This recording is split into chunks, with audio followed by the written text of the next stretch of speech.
एक बार की बात है। एक युवा साधु था जो अपनी साधना में बहुत ज़्यादा निष्ठावान था। वह हर दिन ध्यान करता, नियमों का कठोर पालन करता और शास्त्रों को बड़ी ही गहराई से पढ़ता था।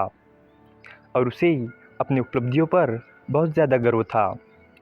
वो मानता था कि वो अपने साथियों से बहुत ज़्यादा आगे है और उसकी नज़र में बाकी साधु आलसी और अज्ञानी थे। और फिर एक दिन उसने सुना कि पास के मंदिर में एक प्रसिद्ध जैन मास्टर रहते हैं। लोग कहते थे कि वो महान ज्ञानी हैं और उनके पास गहरे अनुभव का भंडार है। युवा साधु ने तय किया कि वो जैन मास्टर से मिलने जाएगा और अपने ज्ञान और साधना से जैन मास्टर को प्रभावित करेगा और जैन मास्टर उसकी प्रशंसा करेंगे। और अगले ही दिन युवा साधु ने अपना झोला उठाया और मंदिर की ओर निकल पड़ा। लंबा रास्ता तय कर उस जैन मास्टर के मंदिर पहुंचा। उसने दरवाजे पर दस्तक दी। मंदिर का दरवाज़ा खुला था और सामने एक बूढ़े गुरु खड़े हुए थे। उनका चेहरा शांत और मुस्कुराहट से भरा हुआ था। गुरु ने कहा, आइए, आपका स्वागत है युवा गुरु। मैं तुम्हारी क्या सहायता कर सकता हूँ? युवा साधु ने झुककर प्रणाम किया और बोला, गुरुदेव, मैं आपसे मार्गदर्शन लेने आया हूँ। मैं वर्षों से कठोर साधना कर रहा हूँ। मैंने शास्त्रों से बहुत कुछ सीखा है और ध्यान की गहराई तक पहुँचा हूँ। मैं आपसे ये जानना चाहता हूँ कि जिन का क्या मतलब है।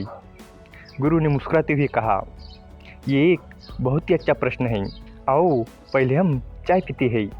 गुरु के इस जवाब से युवा साधु थोड़ा चौंका, लेकिन उसने कोई प्रश्न नहीं किया और वो गुरु के पीछे पीछे मंदिर के अंदर गया। और गुरु ने उसे एक मेज के पास बैठने को कहा और फिर गुरु ने एक कप उठाया और चाय का एक प्याला तैयार किया और वो चाय का प्याला युवा साधु के हाथ में पकड़ा दिया। साधु ने चाय का एक घूंट लिया और उसका चेहरा तुरंत ही सिकुड़ गया। गुरु ने मुस्कुराते हुए पूछा, कैसी लगी चाय?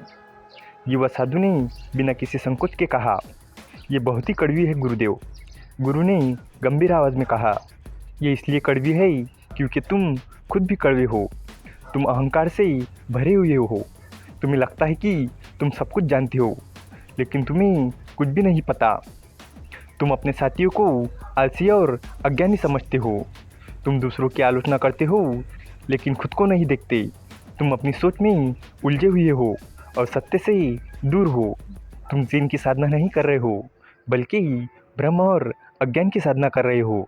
गुरु की बात सुनकर युवा साधु का चेहरा लाल हो गया। उसे ये सुनकर गहरा धक्का लगा और उसके अंदर गुस्सा उबाल मारने लगा। और फिर युवा साधु बड़े ज़ोर से चिल्लाया और बोला, आपको मुझसे इस तरह बात करने का क्या अधिकार है? आप एक ढोंगी गुरु हो। आप जैन के बारे में कुछ नहीं जानते। आप तो बस एक मूर्ख हो। गुरु फिर मुस्कुराए और शांत आवाज़ में कहा, ये इसलिए है क्योंकि तुम गुस्से से भरे हुए हो।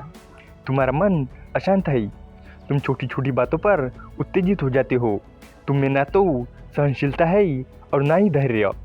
तुम गुस्से में आकर प्रतिक्रिया देते हो, लेकिन समझदारी से निर्णय नहीं ले पाते। तुम अपनी भावनाओं के गुलाम हो।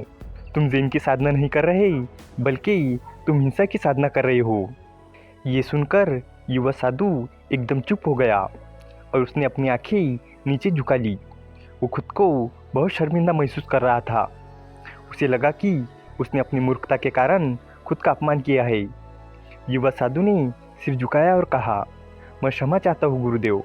आप सही कह रहे हैं। मैं अहंकारी और अज्ञानी हूँ। मैंने अपने दोषों को कभी नहीं देखा। कृपया मुझे क्षमा करें और सही मार्ग दिखाए। और तब गुरु ने कहा, ये इसलिए है क्योंकि अब तुम विनम्र हो गए हो। तुमने अपनी गलतियाँ स्वीकार कर ली है और क्षमा मांगी है।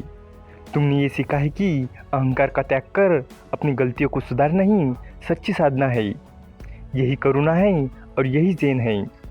युवा साधु ने गुरु के शब्दों को ध्यान से सुना और उसकी मन की हलचल थम गई। उसके चेहरे पर अब एक नई शांति और संतोष था। और फिर युवा साधु ने गुरु से कहा, गुरुदेव, मैं अब समझ गया हूँ। कृपया मुझे बताएं कि ज़ेन क्या है? गुरु ने मुस्कुराते हुए कहा, ज़ेन का मतलब यह है कि तुम खुद पर ध्यान दो, ना कि दूसरों पर। अपनी गलतियों को पहचानो और दूसरों की आलोचना मत करो। खुद को गहराई से समझो और अपनी समझ के मुंह में मत फंसो। अपने मन को पूरी तरह से नियंत्रण में रखो और अपनी भावनाओं को अपने ऊपर हावी मत होने दो। अपनी साधना ईमानदारी से करो और दूसरों की प्रशंसा या आलोचना की परवाह मत करो। जब तुम खुद पर ध्यान केंद्रित करोगे तभी तुम अपने असली रूप को पहचान पाओगे। लेकिन याद रखना, जिनका मतलब तुम्हें खुद ही ढूंढना होगा। ये मेरा उत्तर है, लेकिन ये तुम्हारे लिए अंतिम सत्य नहीं हो सकता। तुम्हें खुद ही अपने अनुभव से इसे खोजना होगा। जब तुम अपने अंदर शांति, करुणा और प्रेम का विकास करोगे तभी तुम ज़ेन को समझ पाओगे। युवा साधु ने सिर झुकाकर गुरु को प्रणाम किया और कहा, गुरुदेव, आपने मेरी आंखें खोल दी। मैं आज से आपके उपदेशों का पालन करूंगा और खुद को समझने का प्रयास करूंगा। धन्यवाद गुरुदेव। गुरु मुस्कुराए और बोले, जाओ अपने भीतर की यात्रा शुरू करो। यही सच्ची साधना है।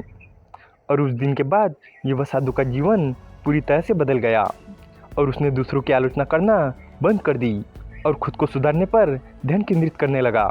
और उसने अहंकार त्याग कर विनम्रता और करुणा को अपना लिया और वह हर पल को प्रेम और शांति के साथ जीने लगा।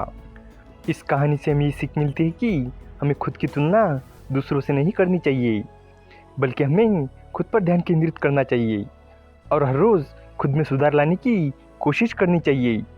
जब हम अपने भीतर की गहराइयों को समझते हैं तभी हम सच्ची शांति, प्रेम और खुशी को प्राप्त कर सकते हैं। दूसरों के विचारों, आलोचनाओं या प्रशंसाओं से परे होकर हमें अपने वास्तविक स्वरूप को पहचानना चाहिए। घमंड और अहंकार हमें अंधा कर देता है, जबकि विनम्रता हमें ज्ञान के रास्ते पर ले जाती है। इसके अलावा गुस्सा और जल्दी प्रतिक्रिया देना एक अस्थिर मन से आते हैं, जबकि धैर्य और सोच समझ से हमें शांति मिलती है।